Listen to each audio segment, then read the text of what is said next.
So what's up guys, ayan magandang hapon. Nandito kami ngayon sa loob ng compound ng aming inupahang bahay dahil dito kami nagluto ngayon ng calamares. Kung nakikita nyo itong mga niluluto namin at itong mga naluto na ay order na po agad yun sa unang bagsak pa lamang ng ating pagsasalak. 500 agad dahil nagtataka siguro kayo kung bakit napakabili ng aming calamares. Ito po ay gawa po sa pusit. Kaya po dinarayo itong calamares namin dito sa San Antonio dahil puro po harina yan. Napakakapal ng harina. Sa iba po kasi manipis yung harina. Dito po sa amin is ang kakapal po ng harina. Ayan o. Tingnan nyo yan guys. Pwede mong gawing bracelet. Pag dugtong-dugtungin mo mga lima, pwede mo nang gawing kwintas. At ito nga guys, yung 500 na order, binabalot-balot na nga natin, tag-anim-anim, 50 po yung nakabalot dahil ang benta po namin dito ay 3.25.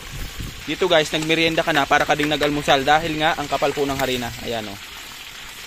At may naligaw ngang seahorse. Ayan, nakikita nyo naman, ang haba. Sa mga gustong dumayo, nandito lang kami sa loob ng aming bakuran. Matatagpuan nyo kami dito sa Papaya Street, Durian Street. At nandito naman po yung ating sausawan. Ayan yung ating suka. Dalawa na nga kasi nagsasabay-sabay silang kumuha. Baso kuya. At etong pangalawang salang natin ay may order na naman tayo ng halagang 1,500. At si kuya nga ay napabalot din ng 50. Ayan, tanghali na siya mag-aalmusal ng pandi calamares. At nandito na nga si Tropa yung umorder ng 500 pesos na calamares natin. Shout out kay Idol. Shout out din kay Ate Lady Red. Ayan, ang daming in-order oh.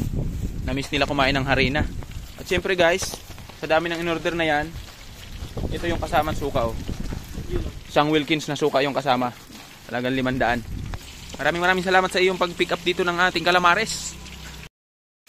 Sa mga nagtatanong dyan kung bakit nabibili pa rin yung calamares natin kahit mahal na 3.25 at sa iba ay 5 piso lang, may 3. May sikreto po tayo dyan na dapat habang nagluluto sumasayaw ka ng budots.